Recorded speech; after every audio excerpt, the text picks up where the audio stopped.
बिस्मिल्लाहिर्रहमानिर्रहीम। इस लेक्चर 3 में हम जावास्क्रिप्ट के कमेंट, उसके टाइप्स और केस सेंसिटिविटी देखेंगे। तो कमेंट जो है क्या होते हैं? Comments are used for programmer understand. तो ये प्रोग्रामर के समझने के लिए होते हैं और comments do not give any output. ये कमेंट्स जब हम लिखेंगे तो ये हमें कोई आउटपुट नहीं देगा। तो जो प्रोग्रामर होता है, जो बाद में उसको देखता है प्रोग्राम को, तो उसे समझने के लिए यूज़ करेंगे। टाइप्स ऑफ कमेंट्स कितने हैं? टाइप्स ऑफ कमेंट्स दो है। एक है सिंगल लाइन कमेंट, यानी कि एक लाइन कमेंट हमें देना है। ये जो है यूज़ करने के लिए हमें डबल फॉरवर्ड स्लैश लगाने हैं। ठीक है, ये दो फॉरवर्ड स्लैश लगा देंगे और फिर लिख देंगे अपना कमेंट। याद दहानी के लिए जो भी बात लिखना हो वो यहाँ लिख देंगे। तो यहाँ पे मैंने लिखा है this is use for single line comments.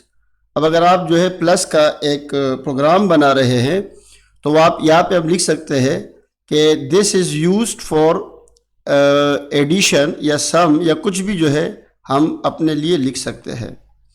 इसके बाद मल्टी लाइन्स कमेंट्स है।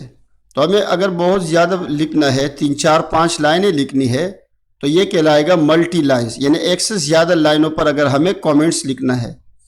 तो मल्टी लाइन कमेंट्स के लिए हम क्या करते हैं, फॉरवर्ड स्लैश और फिर स्टेरिक लगा देंगे, फिर लास्ट में भी forward slash star forward slash, और बीच में जो भी याद दहानी के लिए हमें बात लिखनी है वो हम लिख देंगे।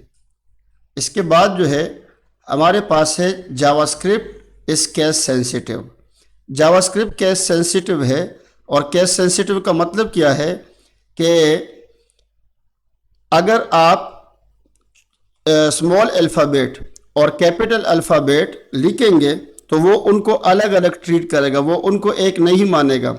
जैसे अगर आप HTML में H1 कैपिटल लिख दो या स्मॉल लिख दो, ठीक है, एक आपने ओपन टैग आपने H1 कैपिटल लिखा और H1 क्लोज जो है वो स्मॉल लिख दिया, यानी अब कैपिटल स्मॉल वो एक ही मानेगा। तो इसलिए HTML केस सेंसिटिव नहीं था, जबकि जावास्क्रिप्ट जो है ऐसा नहीं करता। वो स्मॉल अगर एक लेटर भी आपका स्मॉल है दूसरा कैपिटल है तो वो उसको अलग मान के चलेगा। एग्जाम्पल के तौर पर हमने लिखा हुआ है नंबर, ठीक है, ये फर्ज कर लो ये हमारा एक वेरिएबल है और एक वेरिएबल स्मॉल n से आपने लिखा, तो अब ये अलग नंबर हिसाब होगा, अलग वेरिएबल माना जाएगा। और ये जो नंबर है इसमें कैपिटल N होने की वजह से ये अलग माना जाएगा। तो अब आइए जो है हम इसको प्रैक्टिकली करते हैं कि कमेंट कैसे अप्लाई करते हैं।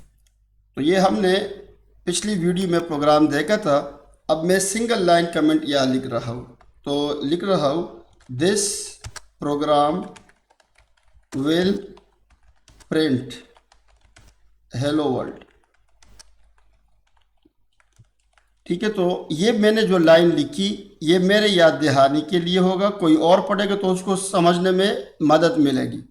और प्रिंट क्या होगा, ये चीज़ जो हेलो वर्ल्ड है वो प्रिंट होगा। तो इसको हम जो है ना रन करते हैं। आप देखिए यहाँ पे सिर्फ हेलो वर्ल्ड आ रहा है, तो बाकी जो बातें हमने लिखी थी वो इसमें नज़र नहीं आ रही है। इसी तरीके से अगर हमें एक से ज़्यादा लाइन कमेंट का लिखना है, मैं इसको स्टार लगा देता हूँ और लास्ट में जो है 1-2 लाइनें छोड़ के स्टार क्लोज कर दिया। ठीक है, अब ये है एक से ज़्यादा लाइन। इसी बात को मैं अगर लिख दूँ अपने लिए उर्दू में भी, ये प्रोग्राम हेलो वर्ल्ड ब्राउज़र पे लाएगा, ब्राउज़र पर लाएगा। ठीक है, तो मैंने रोमन उर्दू में लिख दिया अपने लिए, क्योंकि इंग्लिश समझना अगर मुश्किल है तो उर्दू में भी आप कमेंट्स लिख सकते हो, क्योंकि ये तो वहाँ पे प्रिंट होने ही नहीं है। अब इसको जो है हमने Ctrl+S कर दिया, अपने ब्राउज़र पे गए, रिफ़्रेश कर दिया, हमारे ब्राउज़र पे सिर्फ हेलो वर्ल्ड ही प्रिंट हो रहा है, यानी कि ये जो लाइन ऑफ कोड हमने लिखा ये प्रिंट नहीं हुआ। तो ये थी हमारी कमेंट्स की अहमियत क्या मैं फिर बाद में अगर 10 दिन बाद देखो, 20 दिन बाद देखो, आपको समझ में आ जाएगा। Thanks for watching.